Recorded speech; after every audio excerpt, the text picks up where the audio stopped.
Bom, pessoal, bom dia, né?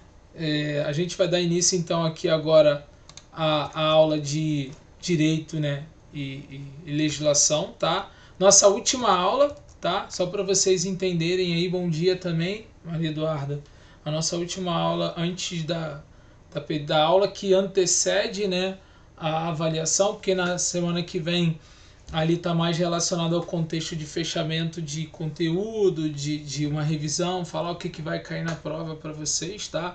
Contextualizar essa dinâmica, né? Falar todo o funcionamento dessa estrutura, tá? Então, isso vai estar dentro desse contexto. Aí a gente começa hoje, né? A gente finaliza dentro desse contexto a nossa aula 6 do dia 11/11 de 2020, tá? Antes de eu iniciar, é interessante eu frisar que essa semana se encerram os prazos aí, né, dos trabalhos, né, 13 e 14, tanto do trabalho de Direito e Legislação, que está relacionado ao Código de Defesa do Consumidor, tá? Quem já está enviando, beleza, eu ainda vou fazer o período de correção. Quem ainda não enviou, se atentar a esses prazos, né, para realizar os determinados envios. Então são só essas características que eu queria frisar com vocês, tá? Aí a gente sai aqui desse contexto, né, que a gente está abordando aqui agora, e aí a gente aborda a questão dos serviços públicos, né? A gente está falando de administração pública que tem relação com o direito administrativo em si, tá? E é característico dentro dessas condições.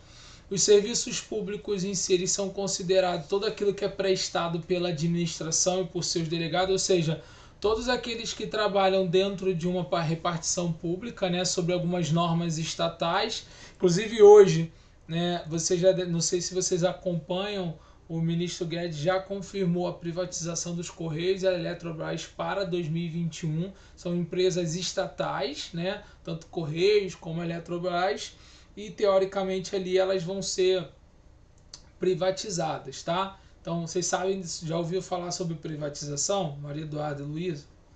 Me diz aí.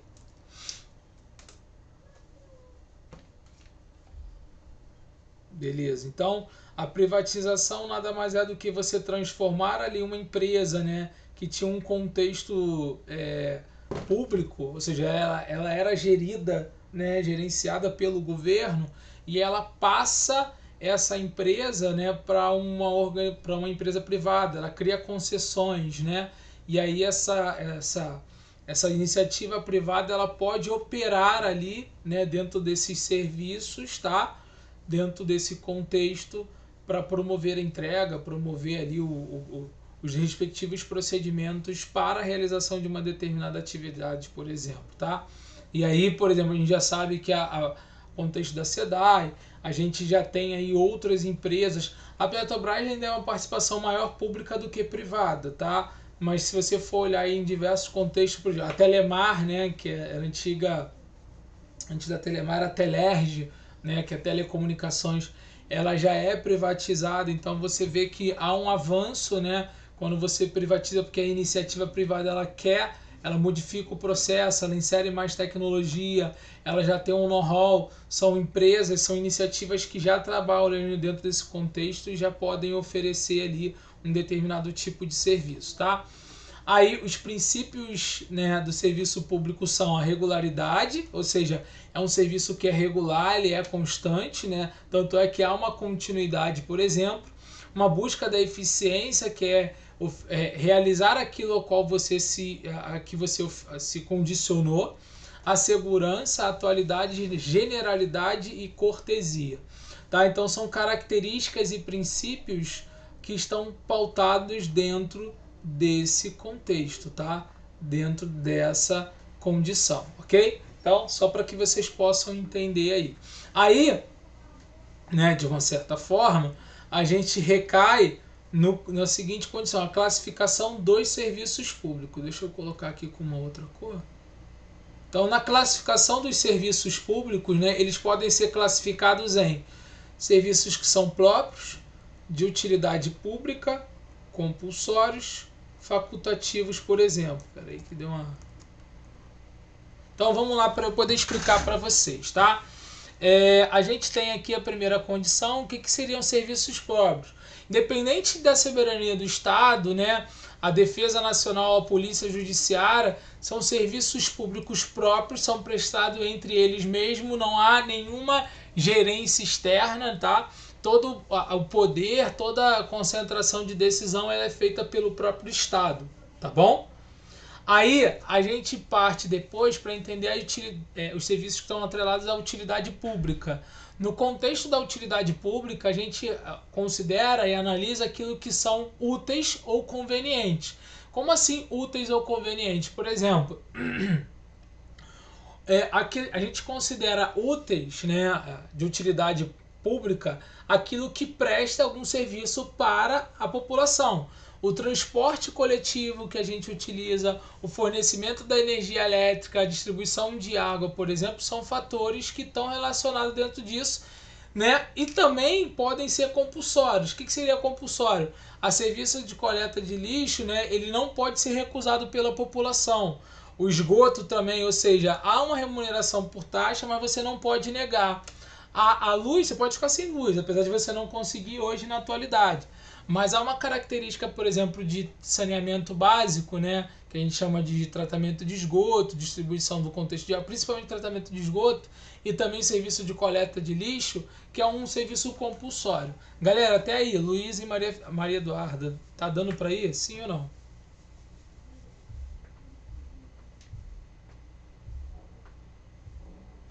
Beleza, show de bola. Aí a gente agora aborda, né, o contexto facultativo. Então, aqueles que você pode ou não aceitar. Por exemplo, eu pago um transporte se eu quiser, é um serviço público, mas se eu quiser utilizar o transporte público, eu pago ou não pago. Entendeu? Então, isso depende muito das características do que eu queira aceitar ou não referente a isso, tá? Aí a gente denota outros tipos também, né? Os gerais ou ut universe, individualizáveis ou ut singuli, que significa esses gerais? É aquele que é prestado para todo mundo, independentemente de qualquer situação. A defesa de um território, por exemplo, a defesa da nação, né? O dever de nação, ele é para todo mundo. Tá, independentemente de natureza, de crença, de contexto, está relacionado a isso. Aí a gente tem os individualizáveis ou ut singuli, que esses aqui estão atrelados da seguinte forma: são aqueles que são prestados a todos, mas há uma possibilidade de identificação dos beneficiados. Então, serviço de telefone, água, energia, eu posso prestar serviço para todos, mas você percebe que é uma beneficiação de acordo com o poder aquisitivo daquelas pessoas. Então, assim, eu quero consumir mais energia, eu pago mais. Eu quero consumir menos, eu pago menos. Então, deu mais ou menos para entender essa caracterização do geral ou teoricamente individualizável, que é personalizável também dentro desse contexto. Aí, né, a gente tem aqui, por exemplo, o não pagamento de um serviço compulsório, por exemplo, água, esgoto, não autoriza a sua suspensão, tá? Pois a remuneração é feita por taxa, sendo autorizada a cobrança executiva. Já o não pagamento de um serviço facultativo, aí autoriza a sua suspensão. Então, por exemplo, se você não pagou a água ou esgoto, por incrível que pareça, você paga a taxa, mas não há uma suspensão ali. É só dependendo de um tipo de um contexto. Agora, se você tem lá a luz, por exemplo, telefone, e você não paga, você tem a suspensão, porque tem uma tarifa, tem um preço ali relacionado, tá? Aí a gente tem aqueles que são centralizados ou descentralizados. Nesse contexto aqui, o centralizado é aquele que o poder público presta para os outros órgãos sobre a sua responsabilidade, é ele que toma as decisões, tá? A gente sabe aí a esfera pública da União, por exemplo, dentro dos governos em si, tem essas características de prestar esse tipo de serviço, tá? E a gente tem os descentralizados, né? Os descentralizados onde o poder público transfere e outorga para autarquias, fundações ou entidades ou empresas privadas para que possam ali operar. Então, por exemplo, eu tenho lá a União, eu tenho o Ministério da Energia, aí dentro do Ministério da Energia eu tenho lá uma Eletrobras, da Eletrobras eu tenho empresas que operam, sei lá, tipo a Light. Então, aí depois chega no consumidor. Então tem empresas que o governo descentraliza, e aí você tem empresas que operam esse contexto de serviço, por exemplo, tá? Aí a gente tem aqui como característica também os bens públicos. Os bens públicos, só para você entender, estão caracterizados pelo artigo 98 do Código Civil, tá?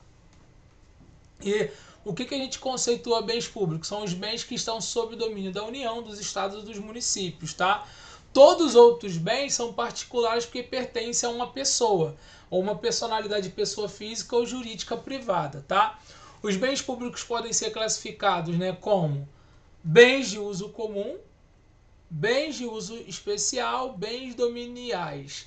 Os bens de uso comum são aqueles que todos podem usar. Por exemplo, praças, ruas, todo mundo pode usar, independente de crença, de ensino, de qualquer fator, qualquer um pode usar esse tipo de bem. Quanto aos bens de uso especial, são aqueles que são destinados, né, às instalações e serviços públicos. Por exemplo, né, você tem lá um prédio de uma repartição pública, é um prédio público, é uma instalação que somente aquela repartição que foi destinada pode utilizá-la, tá? Bens dominiais são aqueles que pertencem ao servo do poder público, mas não tem uma destinação especial. Por exemplo, eu tenho um pátio lá, eu tenho uma terra, né? Eu tenho uma fazenda lá, uma área pública, mas não tem nenhuma destinação. É um bem público, por exemplo, tá? Então é característico dentro dessa condição. Aí a gente fala sobre o regime jurídico desses bens públicos. O regime jurídico, de uma certa forma, está relacionado aos princípios inalienáveis a esses bens, mas podem se tornar alienáveis se forem desafetados, ou seja, se mudar a destinação de utilização desses bens, tá? Então, a desafetação, ou chamada cessação de destinação específica, ela é procedida pela lei, ou seja, eu tenho um bem que ele não tinha uma destinação e agora ele vai ser alienável, ou seja, ele vai ser vendido, vai ser arrendado, por exemplo. E aí, dentro desse contexto, ele pode ser alienável, ter uma avaliação, uma licitação para uma destinação, para um uso. Por exemplo, eu tenho lá uma terra, essa terra não tinha finalidade nenhuma, agora ela vai ter, porque eu vou passar a cessão dela para se tornar um loteamento, se tornar alguma destinação, eu alienio esse bem. Deu para entender mais ou menos?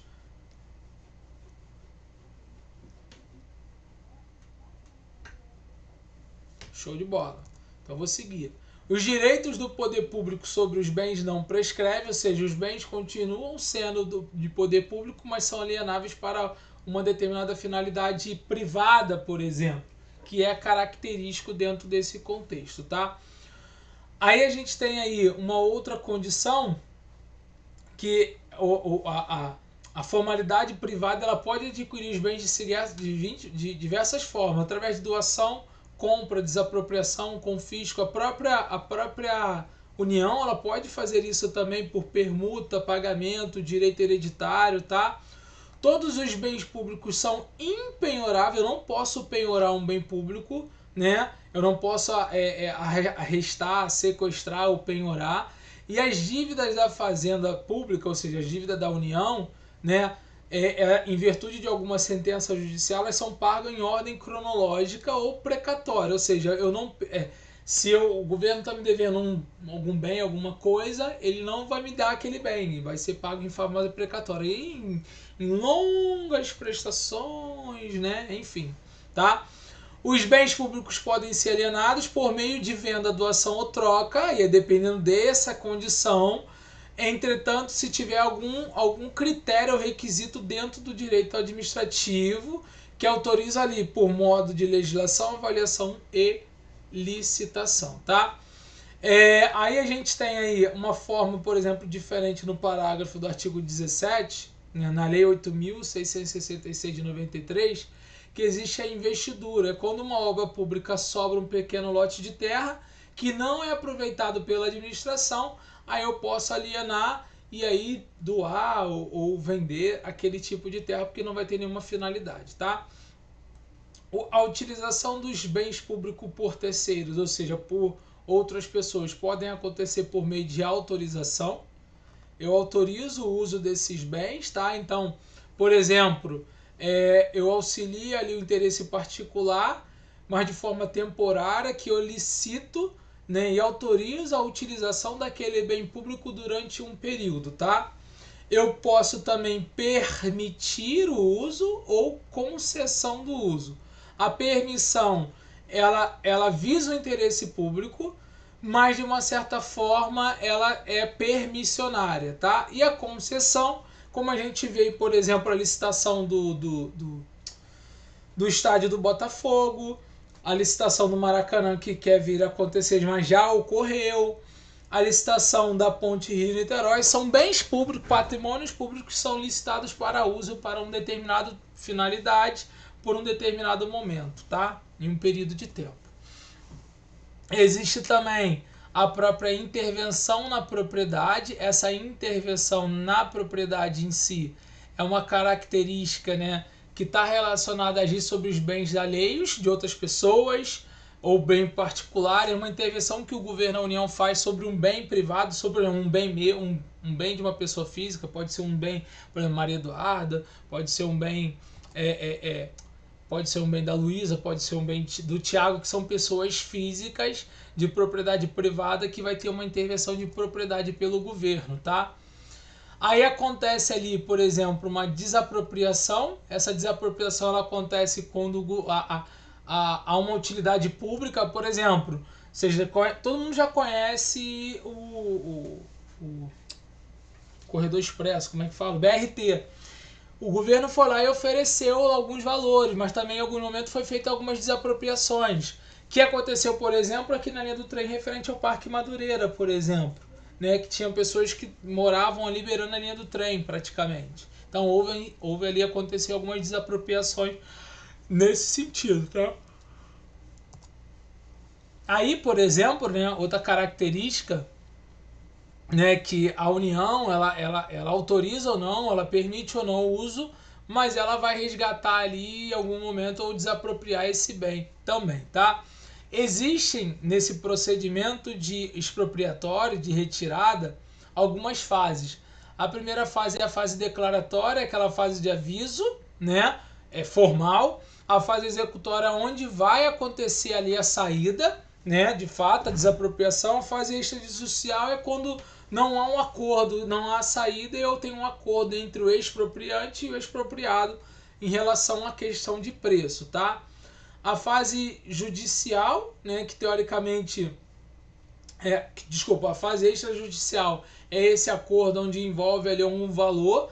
A judicial é quando há uma manifestação para poder fazer a retirada, né, a saída, né? Aí a gente tem aí a inversão da posse, que ou seja, eu transfiro a posse do bem para uma outra pessoa em caráter de sentença judicial, tá? E a desapropriação indireta é quando há uma saída irregular por alguma condição e aí pode ser indenizado ou não, tá? Outros meios de intervenção de propriedade, eles ocorrem, né, caracteristicamente, por exemplo, por uma limitação administrativa. Essa limitação administrativa ela é imposta pelo Estado, tá? E o Estado ali, de uma certa forma, caracteriza por uma indenização por conta dessa retirada, né? E essas modalidades podem acontecer de forma positiva, quando o proprietário está obrigado a fazer o que a administração pública promove, ou negativa, quando ele não quer sair, aí você tem ali uma determinada dificuldade. A permissiva, até sublinhar aqui para vocês terem como característica, né, ficar melhor visível, né? A permissiva, quando o proprietário é obrigado a permitir, né, em seus domínios alguma determinada ação. A ocupação temporária, quando você é autorizado durante um determinado momento ali para poder utilizar. A servidão administrativa, que aí tem uma imposição por decreto ou Estado, né, a uma determinada propriedade particular para uso para uma determinada finalidade, por exemplo. O tombamento, quando ali tem não tem mais um uso ou vai utilizar para uma determinada finalidade. E a própria requisição, quando é uma utilização de forma transitória, onde a administração pública ali determina, né, com ou sem indenização, que ali vai ter uma prestação de serviço. Por exemplo, um serviço público agora que a gente vai ter que é a eleição no domingo. Então, esses prédios públicos e privados são usados pelo governo. Então, elas estão dentro desse contexto de requisição. Eu uso para poder aquele cabide de eleição ali para uma votação, tá bom? Então, só para vocês entenderem essa característica. Aí a gente tem os atos administrativos, né? Os atos administrativos em si, eles compelem com base a toda manifestação de forma unilateral para extinguir ou não uma determinada situação, um determinado assunto, tá? E aí a gente tem os requisitos do ato administrativo. O primeiro deles é a competência, ou seja, o ato administrativo ele é medido primeiro pela competência que está atribuída ao agente de administração para desempenhar as funções que ele foi designado, foi estabelecido, tá? Aí a gente tem ali a própria finalidade, né? A finalidade que é o que? O interesse público de forma explícita ou implícita, a forma que é o processo, como vai ser feito, o motivo, né, que é o objetivo, e o objeto, que é a ação comprovada ali com o ato administrativo, tá? Os atributos do ato administrativo são a presunção, né? A gente tem a presunção ou legitimidade desses atos, ou seja, todo ato administrativo ele tem que ser legítimo, legal, ele tem que obedecer à imperatividade, ou seja, atender às relações ali de respectivas obrigatórias quanto aos seus destinatários. Há uma autoexecutoridade, ou seja, a possibilidade de executar diretamente esses atos, né, e cumprir determinações sem precisar recorrer a alguma ação judicial, mas desde que esteja autorizado por lei e na norma desses atos administrativos também, tá? Aí a gente tem o próprio processo de autorização, né, que ali eu pré-estabeleço e determino que esse ato pode acontecer. Uma permissão que está vinculada e outorgada ao direito de prestar algum serviço público, tá? A aprovação, que aí eu tenho ali todo um contexto de prática jurídica que eu concordo ou não com o contexto desses atos administrativos que vão ocorrer dentro dessas repartições públicas, e o processo também de admissão, que está relacionado a admitir o ingresso do estabelecimento governamental, algumas exigências do serviço público, tá? Aí também tem a homologação, a dispensa, os atos enunciativos, a própria certidão, o atestado. Então, por exemplo, a homologação, eu homologo e legitimo aquela ação, né, aquele ato jurídico, por exemplo. A dispensa é quando eu extingo, né, o cumprimento desses atos. Os atos enunciativos é quando eu certifico um determinado ato com uma opinião sobre um determinado assunto. A certidão são as cópias, né, desses livros, desses processos nas repartições públicas. O atestado comprova de fato ali tal fato ou tal situação, né? Aí a gente tem também, para finalizar, o parecer, né? Parecer, os atos punitivos, os atos de atuação externa e os atos de atuação interna. Ou seja, o parecer está relacionado à fórmula como eu utilizo todo esse contexto. Os atos punitivos são todas as sanções que você impõe por infração das regras, das disposições legais. E os atos de atuação interna é alguma multa que acontece fora do contexto, né, fora desse contexto administrativo, e interna dentro e obedecendo às normas, às legislações internas da legislação. Ok? E aí eu fecho essa parte de conteúdo aqui com vocês relacionada à disciplina de Direito e Legislação. Fecho o conteúdo. Na semana que vem só vou fazer uma abordagem para falar sobre trabalho, né? E também sobre o que vai cair na prova de vocês. Perguntas? Dúvidas?